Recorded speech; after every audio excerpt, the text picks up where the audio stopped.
Ao longo da carreira, as publicações de Hilda Hilst chamaram a atenção de músicos da MPB. Adoniran Barbosa e Gilberto Mendes se inspiraram em versos meio tristes e sensuais de Hilda. Adoniran compôs samba-choros como Quando Te Achei, Quando Tu Passas Por Mim e Só Tenho a Ti. Quando te achei, só eu poderia te amar, como te amei.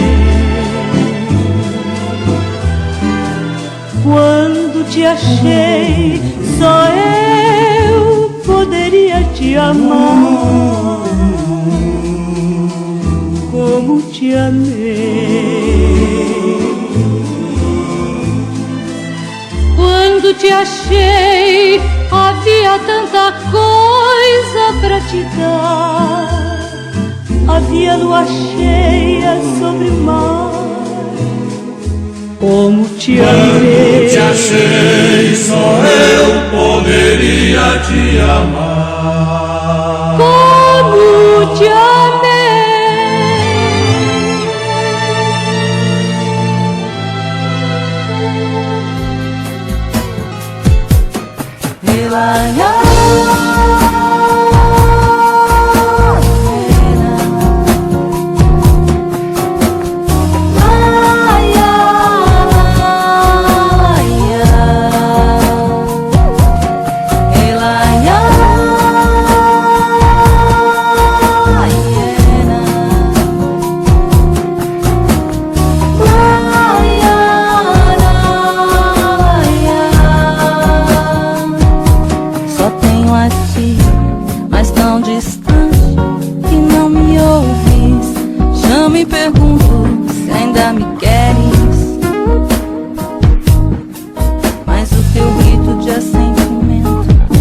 Chega cansado ao meu ouvido, e assim cansado fosse embora, fosse embora, fosse embora.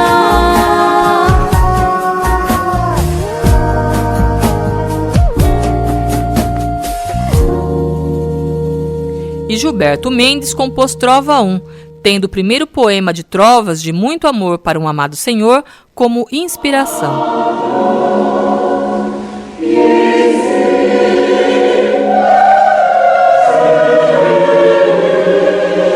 Da mesma forma, o primo de Hilda, José Antônio Rezende de Almeida Prado, se inspirou nos poemas da escritora jauense para compor A Minha Voz é Nobre, canção para soprano e piano, Pequenos Funerais Cantantes, cantata para coral, solistas e orquestra, e Cantares do Sem Nome e de Partidas, para soprano e corda.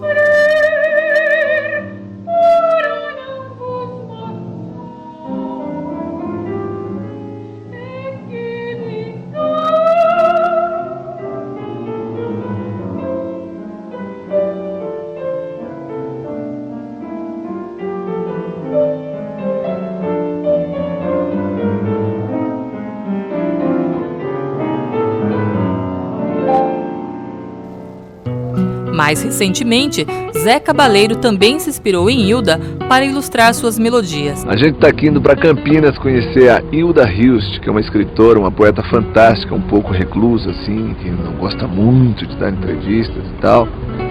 Uma figura bem recolhida, tem uma obra imensa, talvez mais conhecida lá fora, no exterior, do que no Brasil, lamentavelmente. Aliás, teria sido a própria Hilda a propor parceria a Zeca. Ao receber uma cópia do primeiro disco do compositor maranhense, Por Onde Andará Stephen Fry, em 1997, enviada pelo próprio artista, Hilda Hilst ligou, propôs a parceria e mandou um disquete com a sua obra. Nesse disquete, Zé Cabaleiro descobriu o livro Júbilo, Memória, Noviciado da Paixão e decidiu musicar os versos do capítulo que dá título ao disco. Eu resolvi mandar um disco autografado para ela porque sou um grande fã, era e sou um grande fã da literatura dela. E mandei, mas mandei sem nenhuma pretensão. Hilda, com carinho do fã, Zé Cabaleiro e tal. Para minha surpresa, 2, 3 dias depois, ela ligou na minha casa, doentinha, tinha acabado de sofrer uma isquemia, estava com a voz meio debilitada, mas me ligou, queria falar com o Zeca e tal, e eu fiquei pasmo, né? Era como se para algumas pessoas o Roberto Carlos, o Frank Sinatra, o Bob Dylan ligasse na casa. Eu tinha essa relação de distanciada, assim, de um ídolo mesmo, né? E ela me ligou e falou como se fosse íntima minha, como se a gente bebesse cerveja todo dia no boteco. E falou um monte de palavrão, ela era super desbocada e tal, e já me passou um poema, dizendo que queria se tornar compositora, porque literatura não enriquece ninguém, música é que, é que dá dinheiro. As pessoas cagam para os poetas, normalmente. E como eu sempre fiquei a vida inteira escrevendo a minha ficção e minha poesia, eu quase não ganho nunca dinheiro. Ela não pediu não, ela falou assim, quero fazer música também, eu quero ganhar dinheiro com música, não foi eu. Porque esse negócio de literatura não dá uma grana, nunca dá grana. Só se você ganhar um Nobel. Depois de 2 anos de trabalho, a gravadora de Zé Cabaleiro, Saravá Disco, lançou o CD Ode Descontínua e Remota para Flauta e Oboé, de Ariana para Dionísio, com poemas de Hilda Hilst, musicados pelo artista maranhense. Os poemas teriam sido escritos por Hilda por conta, como já dissemos, da sua paixão pelo jornalista Júlio de Mesquita Neto. Eu tenho imensa paixão pela Hilda Hilst. Eu implorei para o Zeca para participar desse disco. Eu mal conheci ele, nos tornamos grandes amigos, mas eu vi uma matéria dele andando com a Hilda lá no sítio dela, fiquei louca com aquilo. Eu descobri a Hilda primeiro em pequenas frases, depois no Cascos e Carícias, e eu entrei na livraria. Na época que eu comecei a comprar a Hilda, tinha muito pouca coisa dela para vender. Foi um pouco antes de relançarem, que agora já relançaram, viu gente, tudo dela. Então, aí achei esse Cascos e Carícias, que ela está ainda muito jovem e fazendo um sinal, né, na capa. Eu adorei aquilo, aí eu comprei e vi que eram crônicas extremamente poéticas, sarcásticas, tem tudo ali que eu gosto. A Hilda é uma pessoa que me desafia, me emociona. Essa crônica se chama Por quê, hein? Se você não quiser ser compreendido, fale sempre através de parábolas. As pessoas em geral adoram não compreender. Isso não quer dizer que vão ler teu livro se ele for incompreensível, mas hão de comprá-lo. É bonito ter em casa uma coisa que não se compreenda. Experimente. Dê uma de Deleuze, Guattari, Michaud, mande fazer a tal mesa esquizofrênica, uma mesa onde ninguém possa escrever nem colocar coisa alguma sobre ela, feita de tal jeito que tudo escorregue ou se quebre. Pode ter certeza que todos vão adorar. A Hilda partiu há pouco tempo, né? Eu tinha a maior esperança de conhecê-lo, porque é um dos meus últimos amores em termos de poesia, mais recentes, assim, sem dúvida nenhuma é a Hilda. Porque tu sabes que é de poesia minha vida secreta. Tu sabes, Dionísio, que a teu lado te amando, antes de ser mulher, sou inteira poeta. E que o teu corpo existe porque o meu sempre existiu cantando, sempre existiu cantando. Meu corpo, Dionísio, é que move o grande corpo teu, ainda que tu me vejas extrema e suplicante, quando amanhece me dizes adeus. É crua a vida, alça de tripas e metal, nela despende pedra, mórula, ferida. É crua e dura a vida, naco de víbora, ou no livor da língua tinta.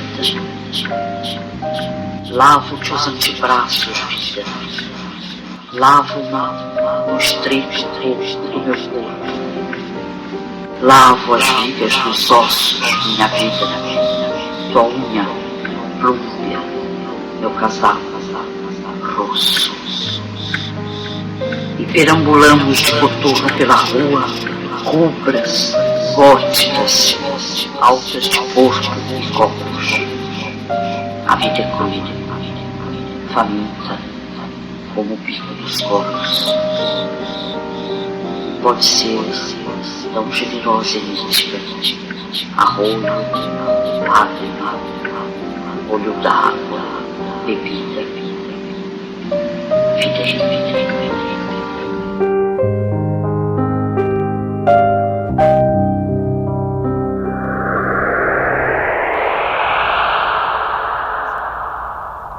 Mais tarde, Hilda revelou que a busca por se manter sempre bem informada tinha um propósito.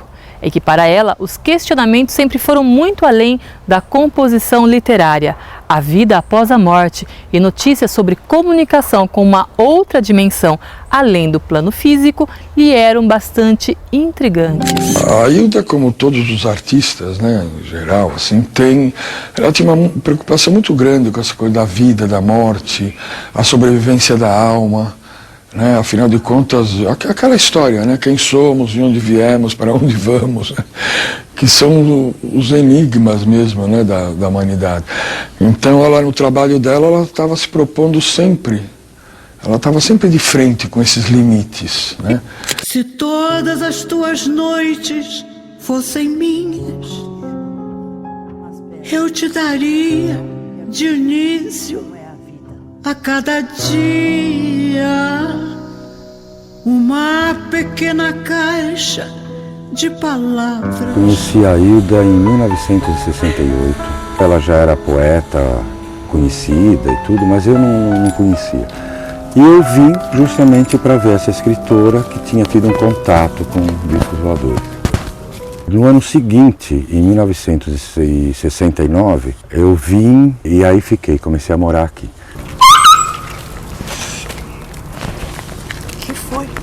A Pipa, ela quer brincar com as pequenas, machuca. Pipa! Aí, lógico que já fiquei encantado com ela, com a casa, com os cachorros, com tudo, né? E aí a gente foi criando uma amizade. Eu vi muitas coisas demais aqui. Gente que eu não conhecia. Gente que aparecia de repente.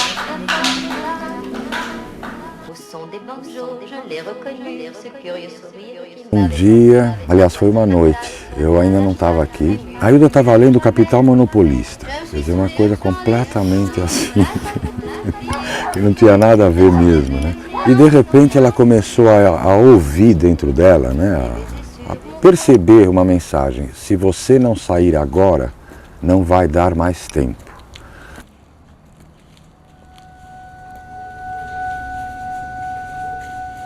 Aí tá na terceira ou quarta vez, era uma coisa tão insistente que ela pegou e saiu. E ela viu uma bola de luz muito grande, que rapidamente se transformou num triângulo com luzes em volta desse triângulo.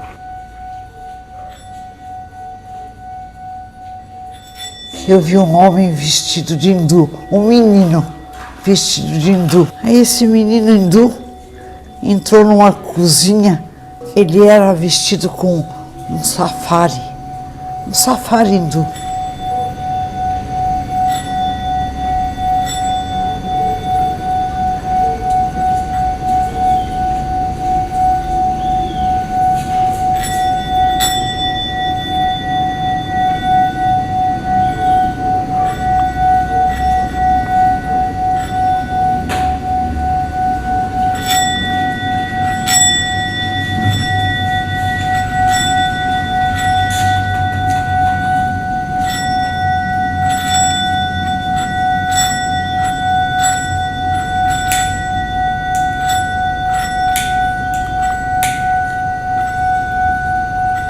Apareceu um homem aqui, lindo, e disse, enfim cheguei. Esse lugar onde você mora é um lugar sagrado.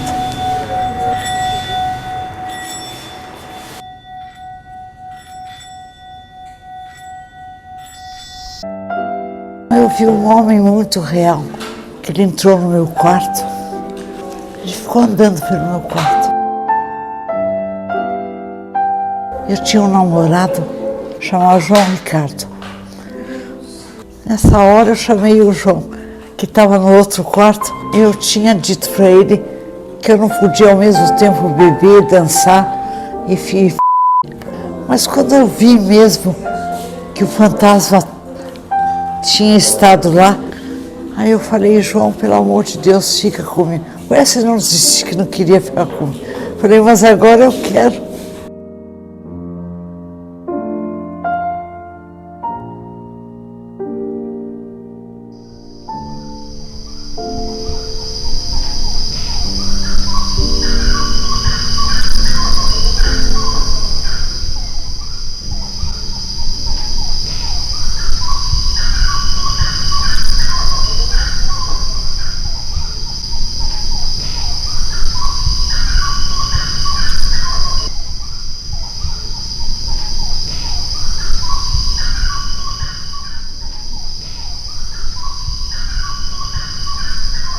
No início da década de 70, e instigada por relatos de comunicação com o além, divulgados por um pesquisador sueco, Hilda surpreendeu o mundo ao anunciar que estava gravando, pelas ondas do rádio, vozes atribuídas aos mortos, ruídos que, segundo ela, formavam frases. E mais, divulgou que a sua fazenda, a Casa do Sol, era visitada por discos voadores. Lá ela fez experiências extraordinárias, ouvindo vozes dos mortos, captando voz. A Hilda, captando vozes de mortos. Ele já morreu, mas ele até falou comigo, já, pelo rádio. Lá, discos voadores, eram frotas que eles viam.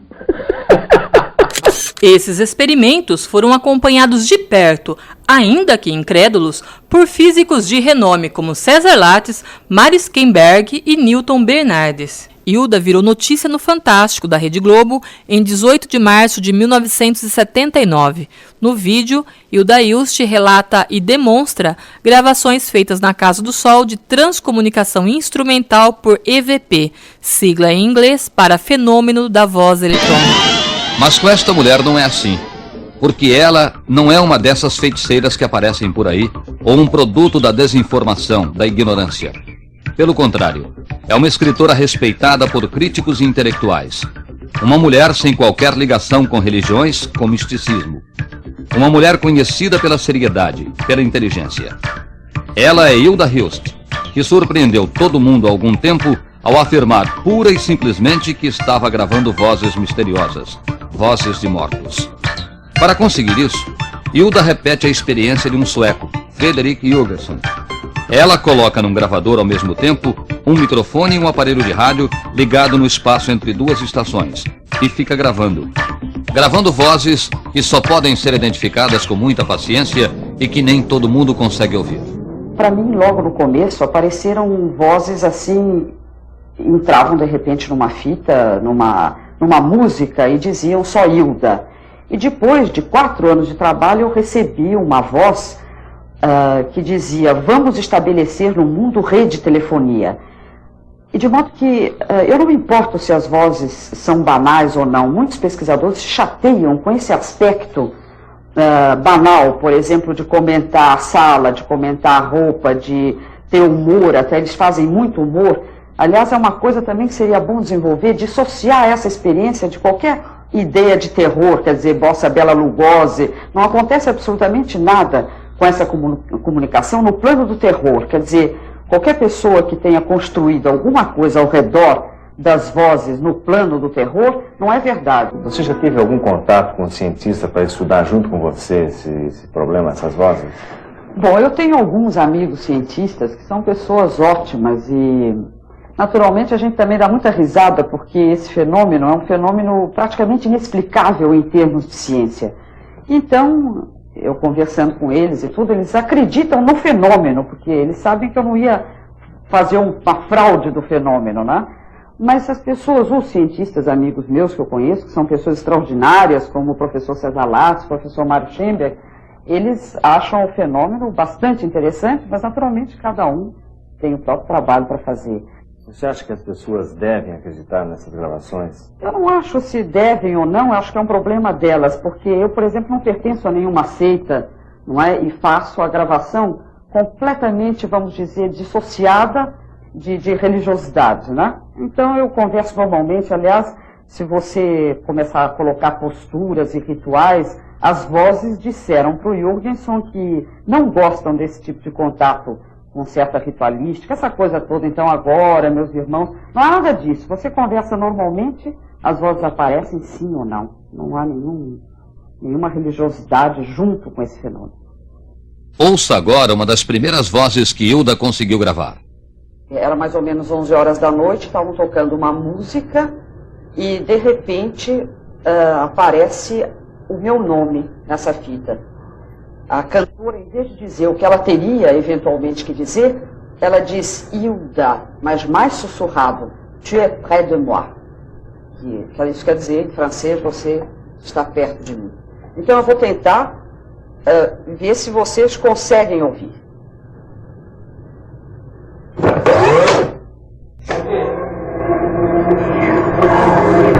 Uma noite eu pedi a um sobrinho meu, que era o neto predileto da minha mãe, já falecida, que conversasse com ela como se ela estivesse viva.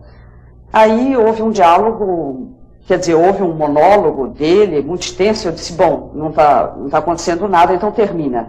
Na hora de terminar, ele diz o seguinte, eu espero que a senhora esteja feliz. E nesse momento aparece o sim, que eu reconheci definitivamente como o sim da minha mãe, um pouco comovida, mas é absolutamente ela. E ele continue zelando por nós. Então, depois da palavra feliz, aparece a voz da minha mãe, sim. Eu acho essa palavra muito importante. As palavras que aparecem no gravador simples, quer dizer, só com o microfone, são importantíssimas, porque só havia nós dois, estávamos na sala, e essa voz é uma terceira voz que não é identificada nem com a minha voz, nem com a dele. Então eu vou tentar mostrar para vocês. Logo que o sobrinho de Hilda diz feliz, a voz que Hilda acredita ser da mãe dela diz sim. Vamos voltar. Péssimo exemplo. Tudo bem que a senhora esteja feliz. Você é uma escritora famosa, não tem medo assim que as pessoas pensem que você está ficando louca, essas coisas? Não tenho medo, porque se eu estiver louca, eu estou muito bem acompanhada. Porque o Instituto Max Planck em Munique faz a experiência, a Universidade de Dublin, o professor Hans Bender da Universidade de Friburgo. E depois eu acho que todos os inovadores são comentados assim, no início, como pessoas um pouco estranhas, não é? E que se todo mundo tivesse medo de fazer inovações, quer dizer, se tivesse medo de serem chamados de loucos, ninguém faria mais inovações. Eu acredito que várias pessoas que modificaram até às vezes uma vírgula num texto foram chamados de loucos. Muito interessada por coisas do espírito, Hilda tinha certeza da imortalidade da alma e desejava viajar após a morte para Marduk, um hipotético planeta afastado do sistema solar e habitado por alienígenas. Lá, segundo a escritora, morariam figuras ilustres das letras e das ciências, como Einstein, Paracelso e Júlio Verne. E era para lá que Hilda queria voar após a morte. Ela, que nunca acreditou que a existência fosse só isso: nascimento, vida, morte e apodrecimento. A poesia dela que me tocava mais fundo. Aí ela dizia, ô Liginha, vamos, se eu morrer, dizia ela, vamos nos encontrar numa outra esfera, numa outra encarnação, vamos ver se a gente vai ser mais feliz. Eu disse, com nossos cachorros. Então tá bom, combinado. Liginha, a alma é imortal. E a Lígia responde, eu sei, Hilda, eu sei. Quando amanhece e me dizes adeus. Hilda Ilst certamente habita o planeta Marduk desde as 3 horas e 50 minutos do dia 4 de fevereiro de 2004. Ela ficou 35 dias internada no Hospital das Clínicas, em Campinas, com falência múltipla dos órgãos, depois de se submeter a uma cirurgia com complicações por conta de uma queda em que fraturou o fêmur. A poeta também sofria de deficiência crônica cardíaca e pulmonar, o que agravou ainda mais a doença. O corpo da jauense foi enterrado no cemitério Parque das Aleias, também em Campinas. A propósito, a crença na existência do planeta Marduk lhe rendeu uma reportagem na revista Veja em janeiro de 2000, chamada Alô Marduk, onde Hilda fez as seguintes declarações. Eu tenho um pânico enorme da morte. Tenho medo de encontrar o desconhecido. Quando eu saía do corpo, um dia, vi um gorila enorme, de 3 metros. Eu me agachei inteira. Estava aqui, nesse terraço. Sabe o que ele fez comigo? Um cafuné na minha cabeça. Eu toda encolhida com medo e ele veio fazer um cafuné na minha cabeça. Eu às vezes penso que quando chegar em Marduk, um planeta que está encostado na Terra em N dimensões, onde estão fazendo transcomunicação, não sei se vou encontrar o papai com a mamãe. Queria tanto ficar com ele. Ele era lindo. Na revista Veja, a tal crença foi ridicularizada e Hilda Hilst colocada ao lado dos autores Paulo Coelho e Eduardo Bueno como tipos excêntricos da literatura brasileira. Coelho dizia que fazia ventar e Bueno se lembrava de vidas passadas. Por conta desses exemplos, o articulista Mário Sabino termina a reportagem afirmando: a atual literatura brasileira é assim, uma coisa estranha feita por gente esquisita. Se era esquisita ou não, uma coisa era certa: Hilda Hilst e seu comportamento estavam muito à frente do seu tempo. Eu nunca escrevi sobre a minha pessoa mesmo. Eu escrevi do amor alguma coisa. Aflição de ser eu e não ser outra. Aflição de não ser, amor, aquela que muitas filhas te deu. Casou donzela e à noite se prepara e se adivinha. Objeto de amor, atenta e bela. Aflição de não ser a grande ilha que te retém e não te desespera. A noite como fera se avizinha. Aflição de ser água em meio à terra e ter a face conturbada e imóvel, e a um só tempo múltipla e imóvel. Não saber se ausenta ou se te espera. Aflição de te amar, se te comove, e sendo água, amor, querer ser terra.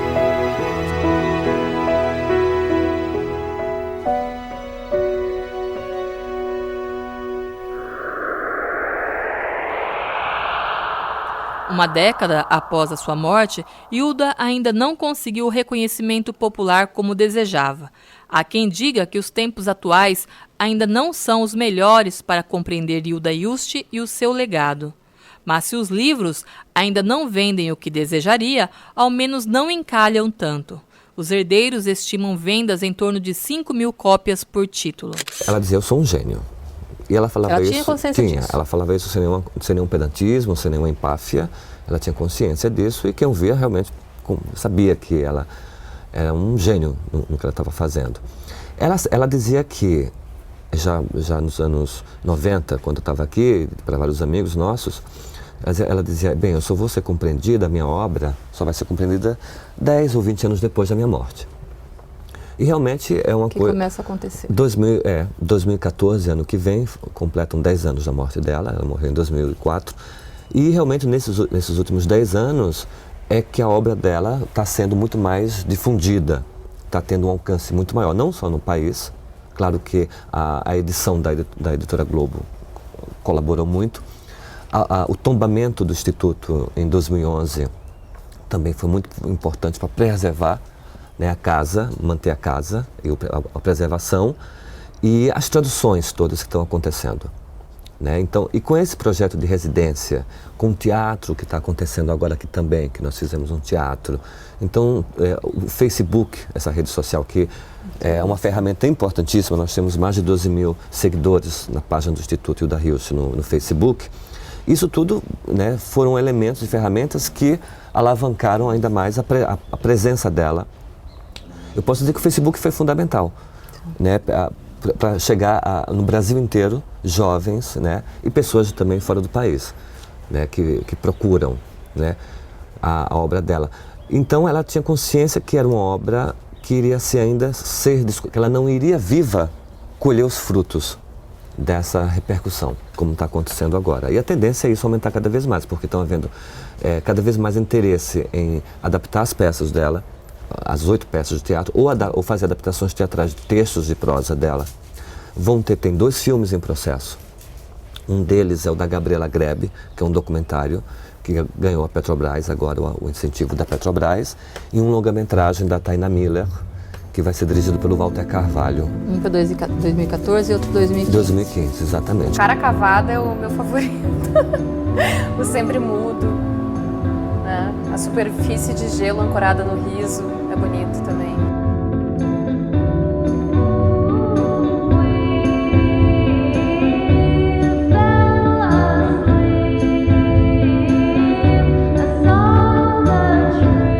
A história da Hilda merece ser contada. Nem que seja para ela ser mais lida. Para mim já vai ser um gol se ela for mais lida.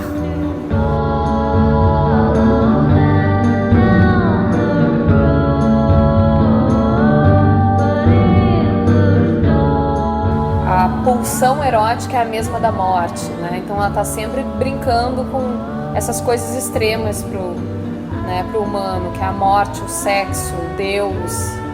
É realmente buscar essas pulsões bem primárias para encontrar alguma coisa que ela chama de Deus ou cara cavado.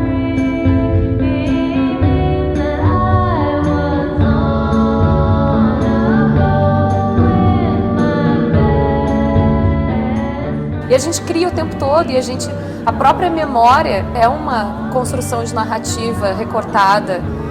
Então tudo é narrativa, né? A gente vive num mundo construído a partir de narrativas. A gente levou muito a sério os nossos delírios e construiu coisas a partir disso, e a gente acredita nisso. Neste ano, também foi lançado o livro Fico Besta Quando Me Entendem, entrevistas com Hilda Hilst, com 50 anos de conversas com a autora. Escrevo há 50 anos. E só agora que estou morrendo é que me descobriram. Hilda Hilst escreveu intensamente e viveu ainda mais que isso. Esteve além das palavras e dos valores. Foi ela mesma e pagou o preço. Profunda, apaixonada mulher.